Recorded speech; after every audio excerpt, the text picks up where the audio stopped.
किसी ने बड़े कमाल की बात कही है कि जब भी ऊपर वाले से मांगो तो अपने माता पिता की लंबी उम्र मांगना, क्योंकि उनसे ज्यादा प्यार इस दुनिया में कोई और आपको कर नहीं सकता। नमस्ते दोस्तों, मैं हूं आरजे कार्तिक। एक बहुत छोटी सी कहानी एक पिता पुत्र की, जो समुद्री रास्ते से कहीं दूसरी ओर जा रहे थे और बीच समुद्र में, बीच मझधार में उनकी नाव जिस बोट पर सवार थे वो खराब हो गई। अब उन्हें लगा कि सब कुछ खत्म होने को, जीवन खत्म होने को है। तो पिताजी ने देखा कि दूर एक टापू दिख रहा था। जैसे तैसे वहां तक पहुंचे। वो एक नहीं 2 टापू थे। किनारे पर उतरे और पिताजी ने कहा, देखो बेटा, अब तो जीवन समाप्त होता हुआ दिख रहा है, कुछ और ऑप्शन नजर नहीं आ रहा, कोई विकल्प नहीं है, यहाँ से जान बचाने के लिए एक ही काम बचा है। बेटे ने पूछा, क्या? पिताजी ने कहा, बस एक ही काम बचा है, ऊपर वाले की प्रार्थना करते हैं। एक टापू पर मैं जा रहा हूँ, दूसरे पर तुम चले जाओ। ध्यान लगाओ और प्रभु से कहो कि हमें बचाएं, जो मांगना है मांग लो, कुछ ना कुछ तो होगा ही।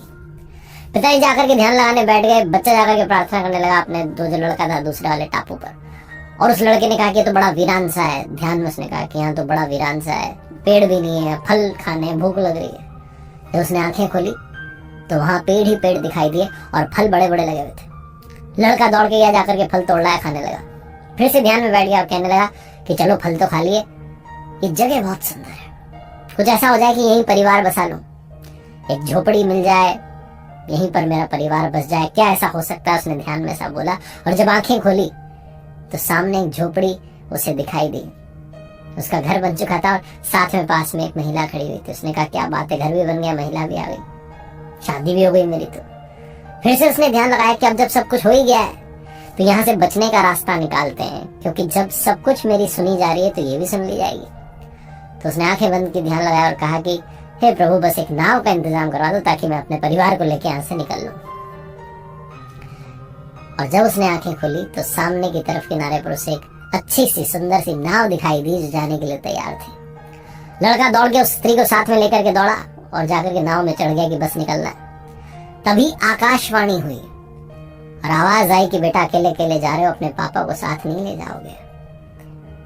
उस लड़के ने कहा कि मेरे पिताजी के कर्मों का फल मिल रहा है उन्हें, उनके चक्कर में यहाँ आ गए।